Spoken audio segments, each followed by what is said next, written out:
I'm very passionate about helping people be in that preventative space, which I think in our current medical model, we don't do well. We're very good at the Band-Aid approach, but when it comes to this type of conversation, there's a complete lack of understanding about anything around the whole, nutrition and these complementary things that we can be doing to support our health. At the basis of it, I want people to get well.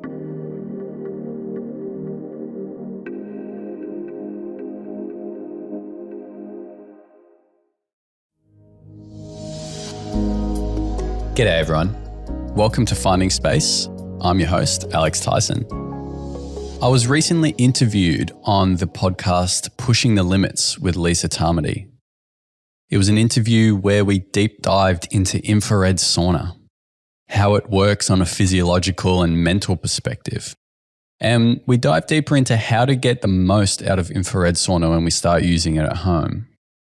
I wanted to share this interview with you all because it's a great expose of the power of sauna and how we can really start to utilize sauna in our day-to-day life. Lisa's podcast, Pushing the Limits, is a great podcast for anyone interested in taking their health to a higher level. Lisa interviews experts from around the world on all things biohacking, health, fitness, and wellness. Lisa is a great interviewer and also a great practitioner. She's helped a lot of people heal from some very debilitating illnesses and has pushed herself to the limits in her own life as well. So head over to Pushing the Limits and subscribe for some really great health podcast information. So I hope you enjoy this interview. It's the other way around. I'm doing a bit more talking than normal.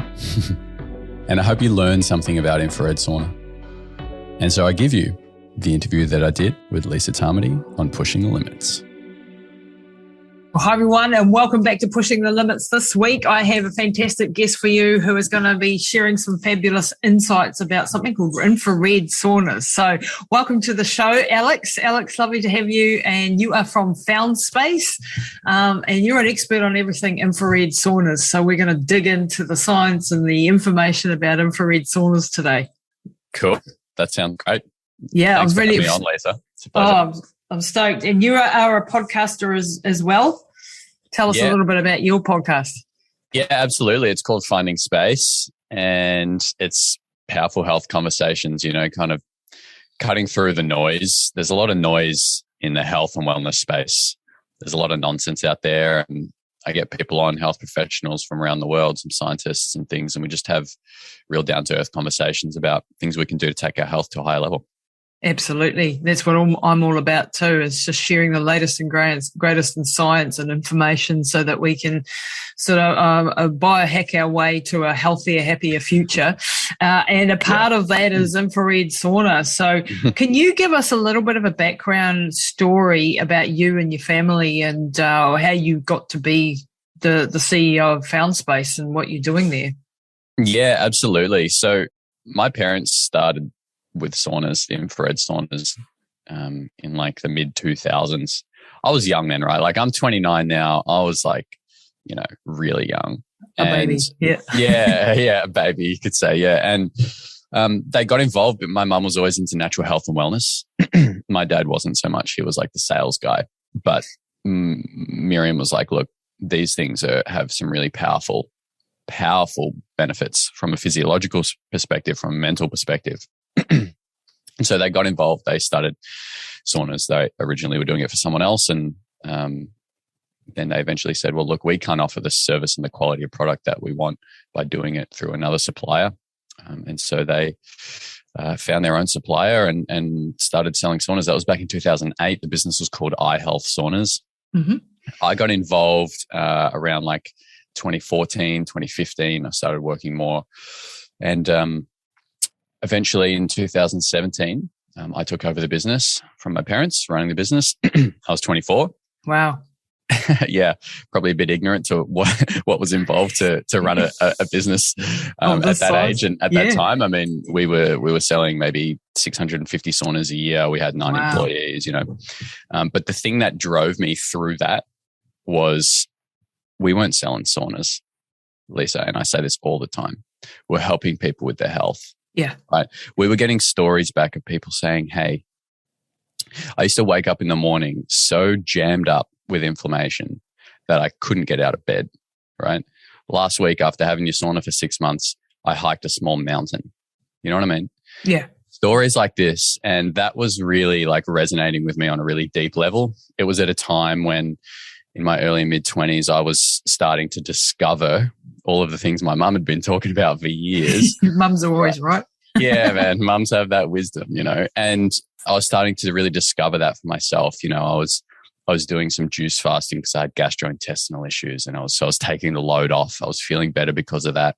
I started a morning routine. You know, I was getting up, I was moving my body, I was exercising, I was sweating, I was getting my hydration in, you know, and I just started to feel better. I was cleaning up the foods I was putting in. And so then I was becoming really passionate about that. At the same time, these stories were coming in about sauna. And so when I took over the business, although I may have been ignorant to what was required to run a business at the time, for me, it was like, we're doing something that is actually having a positive impact in people's lives. People are living more healthfully because of us. And I want to be involved in that. And that's what we're doing. And so fast forward to today, that's what we do at Found Space. That is our MO. Like, how can we create a remarkable experience for our clients, and how can we help them achieve high levels of health? Yeah, that's absolutely brilliant. So it comes from a personal journey into the health and wellness space. Okay, so let's look at infrared saunas and why.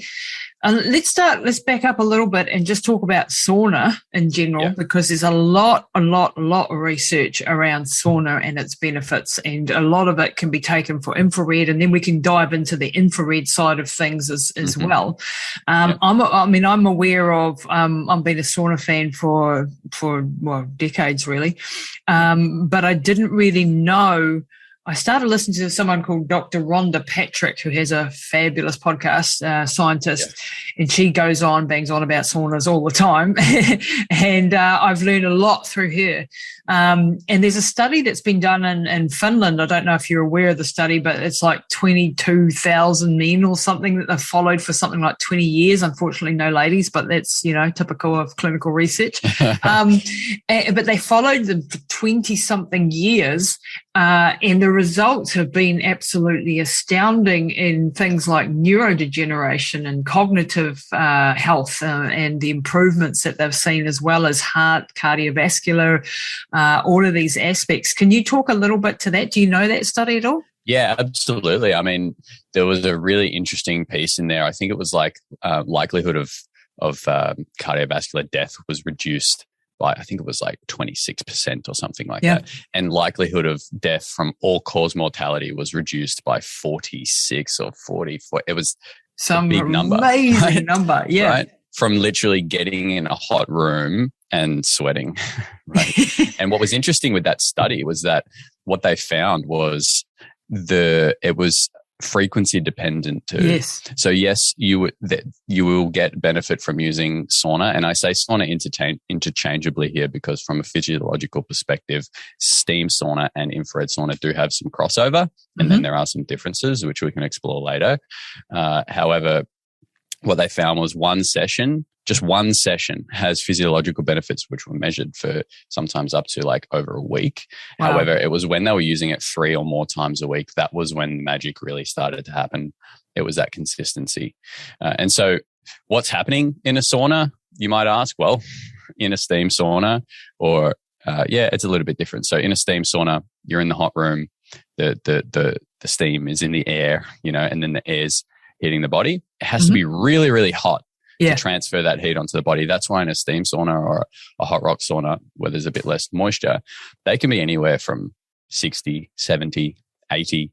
I once sat in a sauna that was 100 degrees. Right? That was a mission. You know, we talk about pushing the limits. I was pushing the limits to survive in that thing, I tell you. Yeah, I reckon. And so it has to be really hot to transfer that heat on the body. And then what's happening? What's the body doing in that state? The body's saying, okay, I'm getting hot right now. So I'm going to start to activate my heat response in the body. I'm going to start to increase circulation, right? The blood vessels are going to dilate, vasodilation, right? We're going to start to carry more oxygen through the blood, right? If you sit in a sauna for more than 10 minutes, you will be breathing. You will notice that your breath deepens. It can become faster when you're going a really intense session at the end, right? Because it's a cardiovascular workout on the body. And then ultimately the body says, okay, it's so hot, I really need to cool down. So it's going to start to pull hydration through the skin onto the surface of the skin. And hey, we're sweating. And that's it. That's the crux of what's happening in a sauna. That's why they're such a beautiful tool, because it isn't reliant on some specific mechanism that does this one thing in the body. It's a natural bodily process to sweat. And for a lot of the population, they don't sweat a lot, right? And it's a really important way to remove toxins from the body, as we know, and just open up the biggest organ of the body, which is the skin. So when we're in sauna, it's just getting the body working naturally to cool itself. That's what's happening. That's really brilliant. And I know our sweat has so many things in it. When it detoxes, it brings out things like cadmium and mercury, so heavy metal poisoning. If you've got issues with that, this can be really, really, really beneficial. The cardiovascular, as you mentioned, I was talking to Bruce, your counterpart in Australia, and Bruce Jones, and we did an interview last week, and he was like, I do my sauna in the morning after my training, and it extends my training period. And I'm like, I never thought of it that way. I'm usually doing it at the other end of the day to calm and relax and the growth hormone and all of that sort of good stuff. But I never thought of it actually extending my training without having to extend my training. And so that was quite an interesting one. Tell me a little bit about that. Yeah, absolutely. So I published a book earlier in the year called Health Supercharged. It's about infrared sauna and the fundamentals of health and well-being. And in there, I talk about this concept of work, right? Now, when we're in the sauna, our body is working, right? It's no different. I just went for a bike ride this morning. Yeah. Very short one, actually, before I jumped in the sauna. I just did like a kilometer bike ride just to warm up a bit, and then I jump in the sauna. Now, my body, from a cardiovascular standpoint, is working similarly, not exactly the same, but similarly to when I was on the bike, right? And so it's not uncommon for me to go for a quick 5K run in the morning, get back, jump straight in the sauna. Now I'm getting that continual cardiovascular workout for a longer period than just the run. I'm not using my muscles, right? And it's not exactly the same, but it's very analogous too. So what Bruce was talking about there is spot on. It's a way to continue that work without actually lifting weights or whatever it was that you were doing. Yeah. Sorry, someone's just banged on the door and I'm like, who the heck's walking around my house? It's typical in the middle of a podcast, isn't it? That's the way it goes. This is home work life. So apologies for that, guys. This is a brilliant way because, we don't want to overtrain. We don't want to, sometimes we don't feel like training for another hour of running or whatever. This is a good way to extend that, keep that blood flow going, keep the sweating going and all of that sort of jazz, and extend and improve our fitness. Exactly. So, but when we're in there in the sauna after a workout, we're not like increasing that lactic buildup. Right? In fact, we're helping to reduce that so the recovery can be better afterwards. Wow. That's a good point too. Yeah. I really liked stacking a sauna just after a run. For me, I like to run. So I don't bike or swim, I run. And so it's common for me to run, jump in the sauna, and then I find I'm not as stiff. In fact, rarely kind of stiff or tight. Sometimes I still need to stretch out my calves, which you can do in the sauna if you have enough space. But that to me just allows me to kind of be more consistent with whatever workouts I'm doing. I also do a lot of bouldering and surfing as well. Wow. I'm quite active, and the sauna is just a part of that during the week, and you don't have to use it for as long. This is the beauty of infrared sauna, is that you could just use it for 20 minutes, right? Get the heat in, keep the circulation moving, right? Help with that recovery after a workout and then jump out. It's not like a steam sauna where they can take a long time to heat up and it's a whole kind of palaver with the steam and everything like that. No, this is just, it's much easier. That's one of the benefits. And with infrared, it is a lower temperature, but it goes into the body. So let's dive into a little bit into the infrared side of things. What is infrared? Why and what does it do differently from the standard sort of sauna? Yeah, cool. I love this conversation. I'm going to get a little bit sciencey. Go for it. Because we love science. I did channel. Physics and things in uni and whatever, and I really like it. So, think of the sun, right? The sun emits every form of light, also known as energy, right? Every form. And so these light waves or energy waves come in different forms, right? They come in gamma waves. They come in radio waves. They come in infrared waves. They come in visible light. That's the light that we can see with our eyes, right? Mm-hmm. It also comes in ultraviolet. This is the full spectrum of light which comes from the sun, right? So what an infrared sauna does is it has heater panels on the walls. And those heater panels in a good infrared sauna, caveat there, those heater panels in a good infrared sauna emit a very specific wavelength of infrared, right? Now, those who may have already heard of infrared, typically over the last 10 years, 15 years, it's been far infrared. Right? Now, far infrared sits between 7,000 to 10,000 nanometer wavelength of light. Right? Okay. It's quite specific. People can't see, but I've got my hands very wide here. If that's the full spectrum of light, infrared is just a tiny, tiny section in the middle, right? So it's very specific. It's real cool technology. And so that's far infrared. And then there's near infrared as well, which goes down to just before red light, which is the first part of the visible spectrum that we see. So in an infrared sauna, we're just getting a very specific wavelength of light, a safe wavelength of light, which we otherwise get as part of what's coming from the sun, right?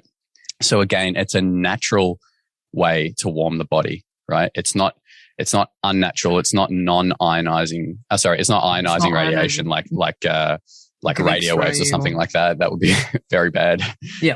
So it's a very specific wavelength of light from the sun. It's very safe. Now, the reason that we use that wavelength is because that specific energy, that wavelength of light, interacts with our body in a way that heat can penetrate down up to 40 mil, right? I mean, some people say 45, some people say 35. It's around that point. The point is that it's deep, but it's not such an energetic wavelength that it is so small and energetic that it goes through the body, right? Which is what an X-ray does. It goes through the body, but it doesn't go through bone. That's how we get pictures of bones, right? Makes sense. So it's very specific. Now, because it goes that deep into the body, that's why the sauna can be used at a much lower temperature, much more comfortable temperature, right? We spoke about steam sauna before and we said it can be 80 degrees in there. Man, I sat in a 100 degree sauna once. I lasted like 10 minutes. It wasn't comfortable, right? And the common story is people say, Alex, steam saunas are pretty uncomfortable. Can't breathe in there. You know, I can't last very long. Your lungs hurts the lungs and stuff too. Yeah, you really have to... You kind of got to push the limits sometimes to be in there for a long period of time. Now, there is benefit to doing that, absolutely. But with an infrared sauna, because that heat penetrates quite deep into the body, it feels like, although it's not what's happening, it feels like we're being warmed from the inside. Right? People say, man, I feel like I'm being warmed from the inside in an infrared sauna. And because it heats us so deeply, it feels like we're being warmed from the inside. It can be a much lower temperature to activate that heat response system that I was talking about earlier. Right? So in a typical infrared sauna, we recommend between 45 and 55 degrees. Right? It's a soft, gentle heat. And this is where infrared sauna starts to differ from steam sauna, because although you can go really hot in an infrared, right? In our saunas, you can go up to 70 degrees, which is great if you want to activate some human growth hormone and do some of that kind of more heat stress work, right? But between 45 and 55 degrees, it's not putting us into a state of sympathetic nervous system like fight and flight, which can often happen when it's really hot for people. Oh, wow. They go into survival, right? And I'm telling you. And that's why you don't do it late at night. Exactly. Oh, yes, exactly. Because it's very activating for the body, right? So with the infrared sauna, you go in there, so we're at 50 degrees, half an hour, which is exactly what I just did before we got on this podcast. It's calming, right? You come out, you feel vigilant, you feel awake, because when there's heat stress on the body, it releases norepinephrine into the brain, right? That similar chemical that happens when we go in ice bath. We feel awake, we feel vibrant, but we're calm, right? And there's a study, I can't elicit who did the study, but there's a study showing that infrared sauna activates the parasympathetic nervous system. Wow. Right? Which is a massive thing. It's huge, right? And so all of a sudden, now we're not just talking about the benefits of heat stress. We're talking about the benefits of 30 minutes of peace and quiet where you come out in parasympathetic nervous system state and you're calm. That alone's worthwhile. Right. Getting there. That's the magic of infrared sauna right there, right? So it can calm us down, but also can leave us feeling awake and vigilant and so you can do that quite late at night without disrupting your sleep, because like with sauna, if you have it too late at night and it's too hot, then you actually can, sometimes you'll feel relaxed if you haven't gone too hard, but if you've gone too hard, it'll be actually activating. It's like you don't do an interval training session at 9 o'clock at night and then try to go to sleep because you've got all this adrenaline and norepinephrine and all that sort of jazz running around your body, and it's just going to disrupt your sleep. But at these lower levels, it's actually getting you into a parasympathetic nervous system state. Spot on. Exactly. Wow. So one thing that we do at Found Space, which I'm really big on education in general, right? Because we don't know what we don't know, and chances are we have some ritual or routine in our life that doesn't serve us. So I'm really big on that. And when it comes to sauna, what I'm really big on is educating people on how to use infrared sauna to what they want to get out of it, because there's different ways to use it depending on what you want to achieve, right? And what you said just there is really insightful, because commonly what happens is people start to use sauna, they get excited, they've heard about human growth hormone, they've heard about all the benefits, right? Oh yeah, I'm going to live longer, I'm not going to get Alzheimer's, great. Yeah. And so they go in the sauna and they crank it up. Yeah. They put it on. I'm guilty of this. Yeah, I am too. Honestly, I've done go hard or go home. Yeah, right. And so they go really, really hot and for as long as they can. Yeah. And they come out and their body's whacked and they're very stimulated. And what happens is that people come to us and they say, we heard these were good for sleep, but I ain't sleeping well. And we say, okay, awesome. We can work on that. So tell me about how you're using the sauna. And they go, oh, well, I'm using it as hot as I can for 45 minutes in the evening because I want to have a good sleep. Yeah. It's like, no, there's a time and place for that. And in the evening isn't the best time and place. It's analogous to, we talked about going for a run or going for a bike ride, right? Would you go for a 10K run in the evening and then get home and then just have a quick shower and go straight to bed? No. You wouldn't. No. Right? That would be bad. Too awake. And it's the same thing with the sauna. So if you want to use a sauna for sleep, which they are amazing for, there's two ways you can do it. You can do that really hot session in the morning, right? And you'll still feel a beautiful sleep that evening. Or you can use the sauna in the evening, right? And you can use it at a lower temperature, right? I talk about finding the baseline sauna session. So what is the sauna session that is just easy? You can do for 30 to 45 minutes. You don't feel like you really have to work. You're not looking at the time, counting down how long's left. Find that baseline session. It's a little different for everyone, right? Lisa, you're fit as. So your baseline session, you might be in there at, say, 53 degrees. You can do that all day long, right? That's your baseline. Now for a sleep sauna session in the evening, turn it down a bit, right? Let's go 5 degrees less and let's go a little bit longer. Yeah. So it's more calming. It's that slow, like let's take the time to get the heat in there. We don't have to be breaking a sweat instantly, right? And let's just go a little bit longer in there. So we're really getting that warmth deep into the body, as deep as we can, 45 minutes, right? I would also recommend a red color light. It helps balance our circadian rhythm. Tells the brain it's the end of the day. Big on that. You've been listening to my podcast. yeah, right. And just calm everything down. And when we get out of the sauna, let's just have a lukewarm shower. Let's not do cold showers in the evening. right. I'm laughing because that's what I do. Yeah. And that's all right. There's nothing wrong with that. But when we in the talk morning, about, but not in the evening, when we're trying to optimize for sleep, it's like we can use the sauna differently, right? Calm everything down. And then when we get out of the sauna, lukewarm shower, don't have 1,000 lights on in the house, take it easy, maybe have a sip of chamomile tea before bed and just slowly slip in and melt away into the evening. That's how we would use the sauna for sleep. Very differently to if we were using it in the morning. Just interrupting the program briefly to let you know that we have a new patron program for the podcast. Now, if you enjoy pushing the limits, if you get great value out of it, we would love you to come and join our patron membership program. We've been doing this now for 5.5 years and we need your help to keep it on air. It's been a public service, free for everybody, and we want to keep it that way. But to do that, we need like-minded souls who are on this mission with us to help us out. So if you're interested in becoming a patron for Pushing the Limits podcast, then check out everything on patron.lisatamati.com. That's patron.lisatamati.com. We have 2 patron levels to choose from. You can do it for as little as $7 a month, New Zealand, or $15 a month if you really want to support us. So we are grateful if you do. There are so many membership benefits you're going to get if you join us. Everything from workbooks for all the podcasts, the strength guide for runners, the power to vote on future episodes, webinars that we're going to be holding, all of my documentaries, and much, much more. So check out all the details, patron.lisatamati.com, and thanks very much for joining us. Very different things if we were using it in the morning and we wanted to.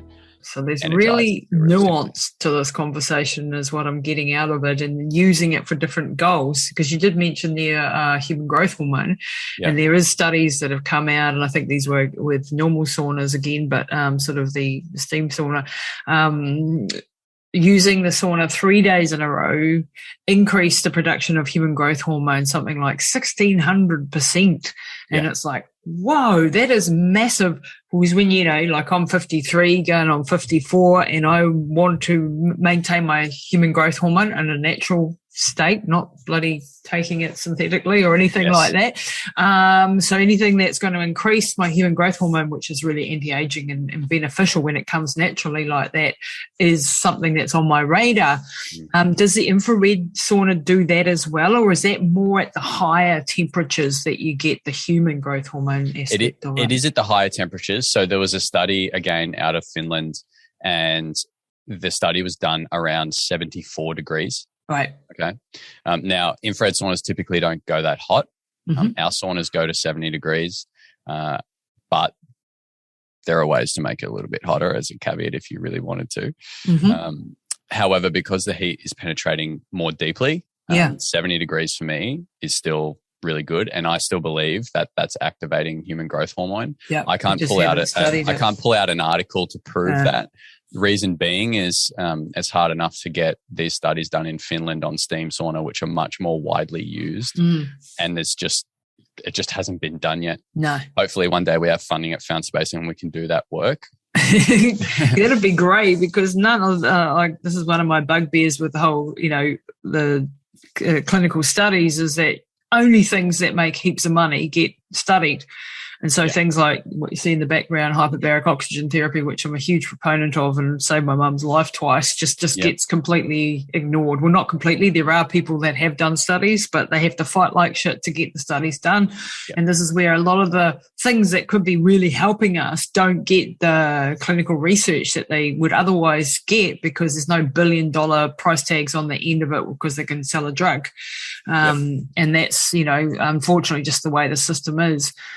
So I understand that, but there probably, if we look at the mechanism of action of what's going on, there would, it would be plausible that human growth hormone would be being released as well. Yeah, exactly right. And then you can probably talk more to this than I can, but then it's just a way to stack it. What are the other things that we can do to optimize human growth hormone in the morning? For me, like I'm a big proponent of fasting. I've done a lot of extended fasts myself and intermittent fast every day. Like it's just a normal thing. And so there's some science showing human growth hormone is really elevated in a fasted state too. So, and similar with weight resistance training, right? So for me, it's like, okay, well, how can it's pretty simple, fast, not eat in the morning, and then do a weight resistance exercise training, and then jump in the sauna really hot for 20 to 30 minutes, right? That to me is like a really nice stack to really get human growth hormone activated. I love that approach. I love that whole multifaceted approach, because in everything that I do when I'm working with people or whatever, it's the problem in the middle, and there's 10,000 ways that we're going to attack it. And that could be a combination of food and fasting and hyperbaric and saunas and exercise and time in nature and meditation. All of these things are valid pieces of the puzzle. There's never one thing that you take this one pill and you're going to be fixed for life, It doesn't work like that. Totally, and it's no different with sauna. It's no different with fasting or whatever that might be. It has to be a multi-pronged approach. Yeah. Right? We need to look at the fundamentals of health and well-being and see if we can tackle it through all of those. right? Oh, And we say the same absolutely. thing to our customers. Like, yeah, sauna is amazing. Like, it is powerful, right? And it addresses many fundamentals within the one experience, sure. However, if you continue to put the wrong foods in or not exercise right or live in a stressed environment, like sauna will help, but it's not going to make a massive difference. Yep. Right? We need to, it's part of a bigger approach to our overall well-being. Yeah, and that's what I love about you and your approach and the way that you've gone. Yeah, it's a company that's selling a product, but it's a company that's recognizing that it's like with me. Yes, I sell supplements, and yes, I have programs, and yes, I do whatever. But at the basis of it, I want people to get well and have long, healthy lives. And I'm passionate about that because I've experienced shit in my family that I don't want other people to go through. And so I'm very passionate about helping people be in that preventative space, which I think in our current medical model, we don't do well. We're very good at the band-aid approach. We're very good at, broken bones and surgeries and things. But when it comes to this type of conversation, there's a complete lack of understanding about anything around the whole, nutrition and these complementary things that we can be doing to support our health. And I think that whole mentality of like you approaching it, we're here to help our customers, our clients, our people get healthier, live longer, live healthier, better lives. Because you know that at the end of the day, that's going to benefit everybody all the way around. And it's a nice space to be in, isn't it? Yeah, absolutely. It certainly feels good. Like we said at the start, I run a podcast called Finding Space. And if we have someone on that, if I have a guest on, right, and I may not completely be like an advocate for what they're talking about, or I might really be, but we have people on that know what they're talking about, right, and are experts in their field.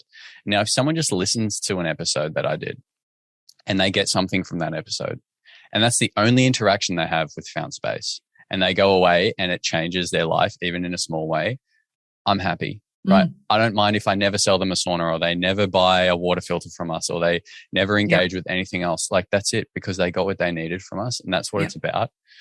Talking more to your point there, if I could tell a quick story, go for it. How did I become so proactive with my health? Because I grew up in this business. There were always sick people coming through the door. Always. It was very irregular back, 10, 15 years ago to have someone coming to look at a sauna who was wanting to get human growth hormone activated in the morning, right? People like me. Yeah. Biohack. It just wasn't a thing back then. We were dealing with people who had worked on a farm for 30 years and had so much toxicity in their body that they couldn't think straight. And that when they used sauna, their sweat was orange.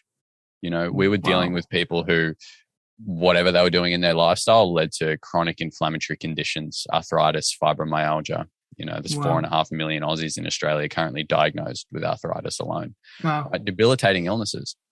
And they were coming to us because they wanted something to help, So I got to see this time and time again, people coming, really looking for help because they needed it, right? At the same time, part of my journey has been dealing with my dad, who ended up being diagnosed with Alzheimer's, right? And now dad was someone, as I said, mum was the natural health person. Dad was not, no matter how much. Same in my family. Yeah, right. It's common. It's common.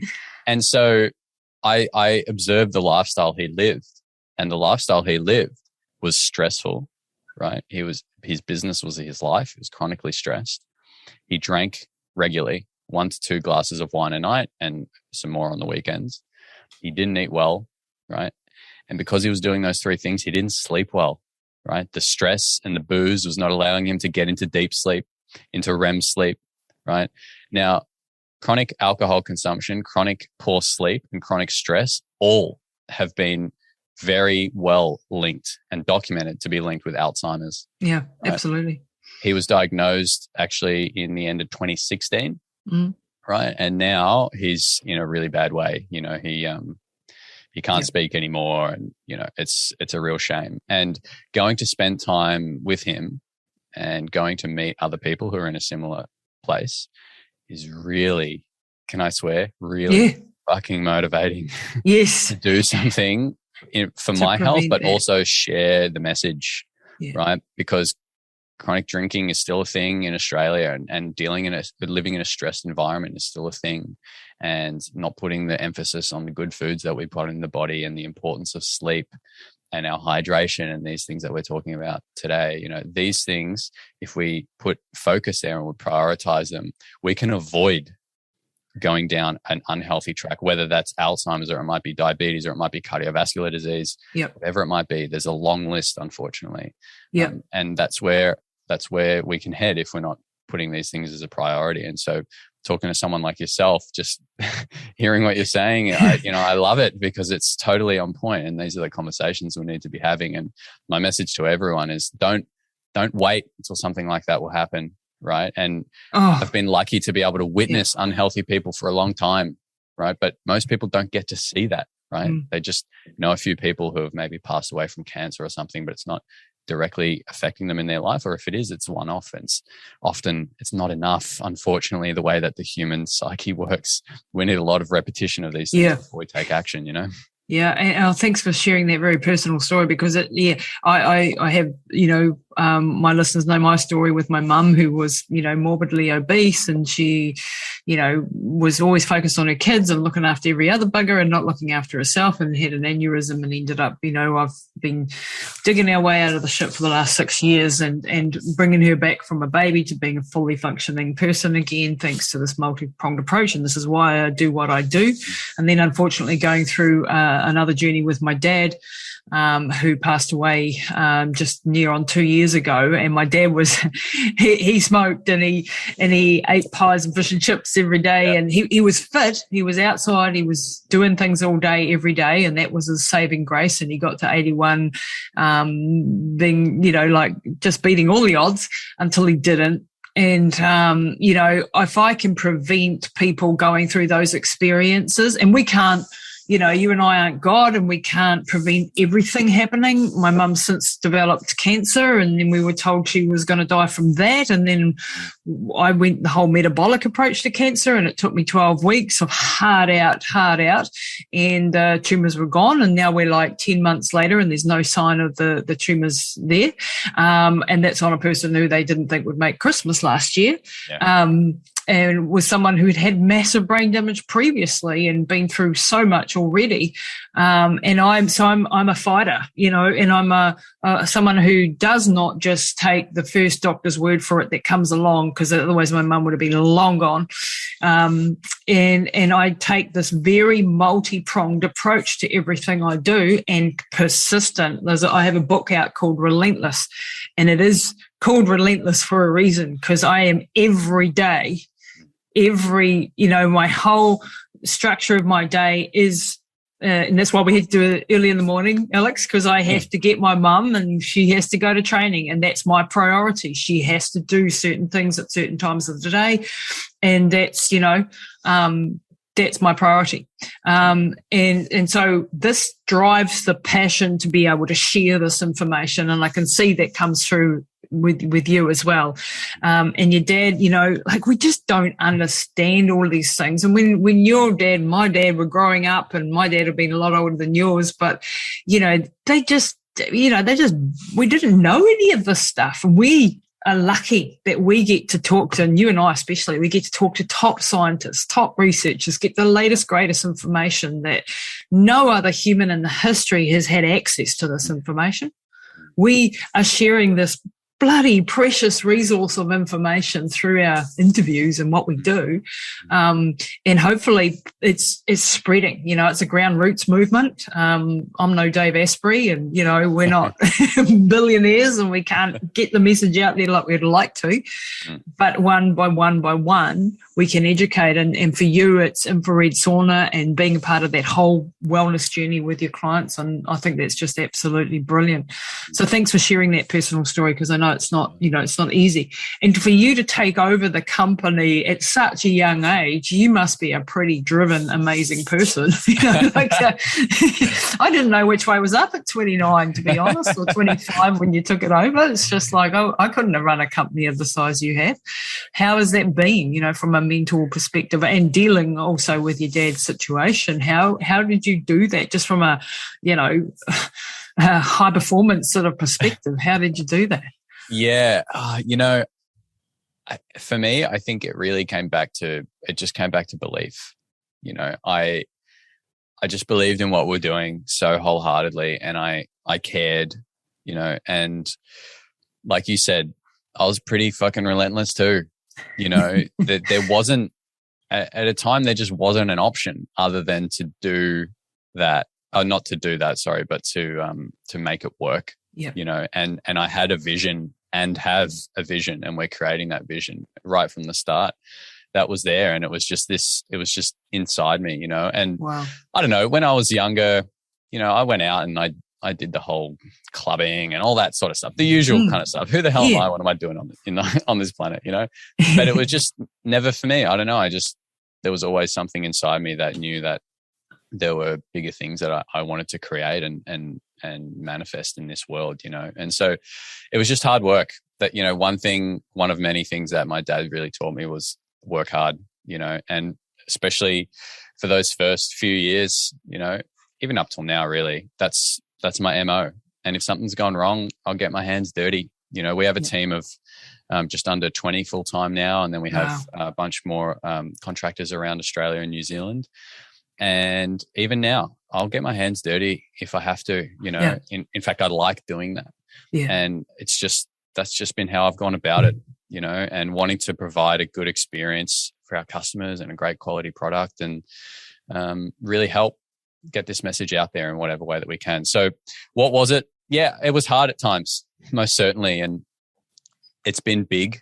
There's been big things happen with dad and going through business, and who knows what the next 12, 24 months are going to throw at us, and COVID in the middle. Oh, God. COVID in the middle and whatever's coming up next, but I've just had that belief, and there's been those really dark, deep moments when things aren't going right.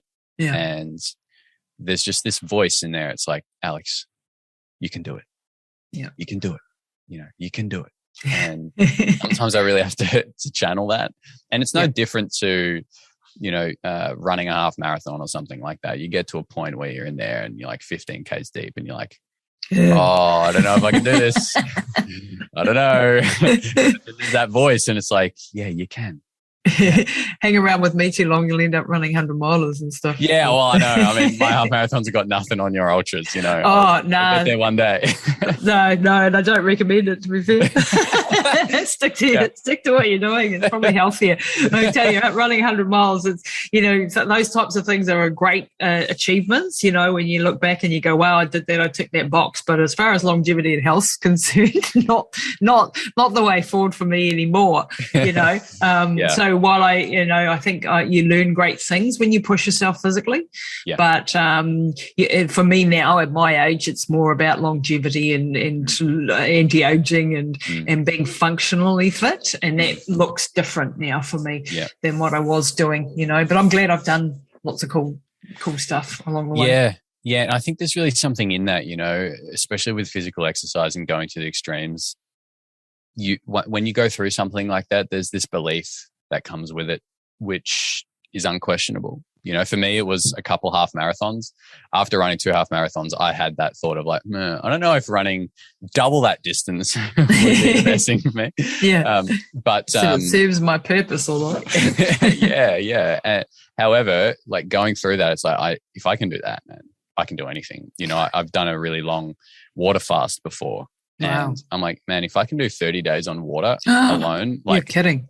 Yeah, no. Wow. So it was my pretty extreme, but if I can do that, I can do anything, and that's, seriously, although it might be extreme and may not be the best thing, whether it's running an ultra or doing a really long fast, whatever that might be, there is a belief that comes with that.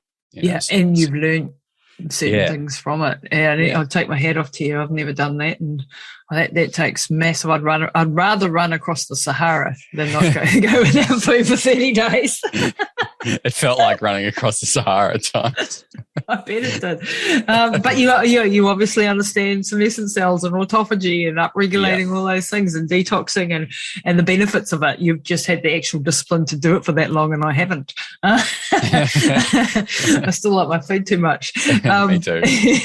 And I'm hearing repeatedly on my podcast from all these top doctors and scientists, intermittent fasting and fasting and fasting. And I'm like, oh, geez, it must be right. And it is. I do intermittent fasting, but I certainly haven't managed to do the super long stuff. I'm working on myself. I'm a work in progress.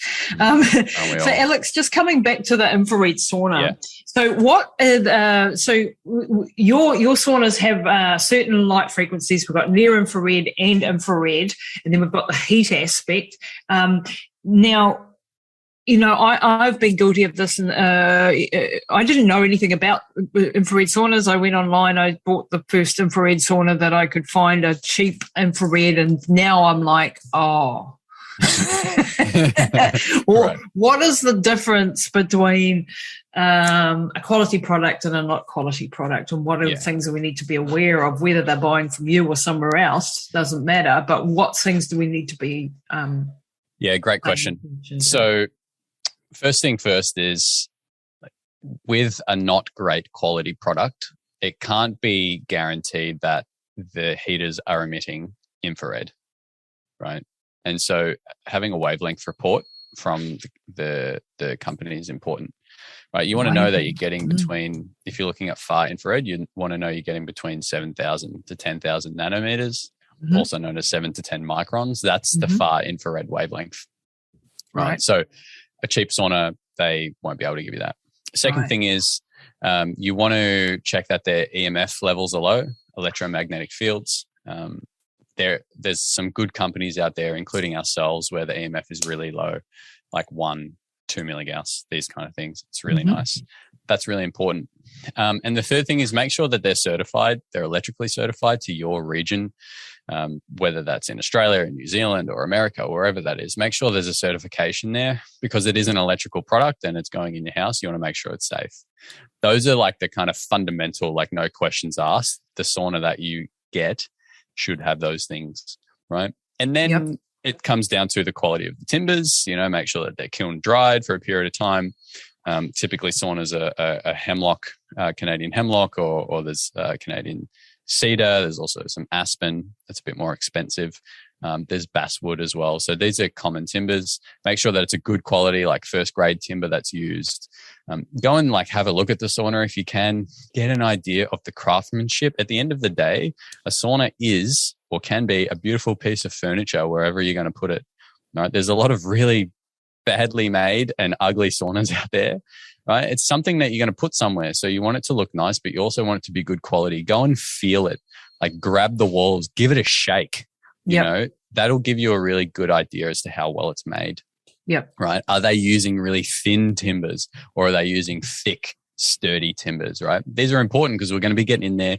We're going to be sweating. We're going to be moving about. You want it to be solid. There's nothing worse. And I've sat in some pretty cheap saunas in my time. There's nothing worse than sitting in there and it kind of moves around a bit, or like the heaters flex or something. It's like, what's going on here? So build quality is important. The sauna should last you 10 to 15 years. Right. And a $1,500 sauna online won't. Right? And then check their reviews and find out what their service is like. Right. Because there's no moving parts. That saunas don't need to be regularly serviced. However, it's a product you're going to have for 10 to 15 years. Now, it's no different to something like a washing machine, right? You want to have that for a long time, but one day you're probably going to need to get it serviced in one way, shape, or form. So make sure that there's that backup there with the company. Make sure they've been around for a long time. Check their reviews, see what people are saying about them, because it's important. Because what will happen is you'll fall in love with your sauna. I know that, right? Because they're really, really cool and they're really powerful, and you'll love it. And then one day it'll stop working and you'll go and try and talk to that company and they don't exist anymore, or they don't have a service person in your area. And then you go months sometimes without having your sauna fixed, right? That's why for us, Found Space, we have service people in every major city where we are, which is Australia and New Zealand, because it's important that if the sauna stops working for whatever reason, or it needs a little tweak here or there, we can go out there and get that sauna working for them really quickly. That network. Exactly. I'll give you a quick story on that. During COVID, there was, I had a customer that was making a bit of a fuss, it seemed like to us, right? And it was just because one of the lights in her sauna wasn't working, right? And we couldn't get down there because of what was going on with COVID and everything. And she started being a bit, she wasn't very happy with us for a period of time. And I ended up going out personally to fix it once we could. And I just, because I was like, man, what's going on here? Like this this doesn't normally become a problem, you know, but it really was. So I went out and I just wanted to like get to know this person and see what was happening. And she said to me, Alex, she said, during COVID, my life fell apart. Couldn't work anymore. Couldn't see anyone. Yep. And your sauna was so amazing. I loved it so much. It was the only thing in my life that was working for me. Nothing else was going my way. And then that bloody light broke. And I just felt like my whole life was falling apart, you know. There's always a backstory. Yeah, that's right. And it was a real insight that, you know, those things are important. And the sauna does become a really valuable part of our life. Yeah. You know, I really miss my sauna if I'm away and I can't sauna where I am, you know, and that's a common thing that we hear from people. Yeah. And so it's important that whatever sauna company you go with can look after you down the track, whether that's 2 years, 5 years, 10 years, 15 years. Yeah. That's a really important piece. And then lastly, as well, as we've kind of spoken about at Found Space, now I'm just plugging Found Space now, but it's really important for us to educate our clients on some of the things we've been talking about today, Lisa. So what we find is that people start using sauna, they start feeling great, they start feeling the benefits, and then they want to do something else in their lifestyle to take their health to another level, right? That's why we provide education, online tutorials. That's why we do our podcast. That's why we give clients the book on how to use sauna for pain relief, recovery, sleep, detox, these kind of things, because we want people to get really inspired and learn more about sauna and learn more about how they can move their body differently, or how they can put different nutrition in their body, or how they can hydrate better, or whatever it might be. We want people to be inspired and continue on that journey, because the sauna is a real powerful catalyst for people. Yep. And then it's about building the rituals into our life to really take our health to a higher level. So that for me is really important. Other sauna companies don't seem to think that, but maybe they're missing the point. I think they are. For me, that's a really important piece, because that kind of continues us on this journey. And that's what we do at Found Space really well. Yeah, no, absolutely brilliant. Alex, you've been absolutely wonderful. Thanks for sharing your insights, your personal story, your background as to why and what infrared does, and why we need to be adding this where possible to our lives. You've been absolutely fantastic. I'm going to put all the links down below, but just tell everybody where they can find you at Found Space. Yeah, absolutely. So you can find us at foundspace.co.nz, or you can find us on Instagram at found__space. If you're in Australia, you can find us at foundspace.com.au. It's the same Instagram handle. And you can find me on Instagram at Alex Tyson, the number 37, Alex Tyson 37. If you want to follow me, you'll see lots of photos of fruit and books and nature. So if that's what you're into, you can follow me. I'll go give me a follow. Yeah. And yeah, that's about it. You'll be able to find us in all those places. I also have a book called Health Supercharged, how to take your health to a higher level with infrared sauna and health fundamentals. So if you want to check that out, you can buy it on Amazon. Okay, we'll put all those links down below. Alex, thank you very much for your time today. I really, really appreciate it. Thank you so much. It's been a pleasure. If you're enjoying the podcast, please leave a review and subscribe to stay up to date with the latest episodes.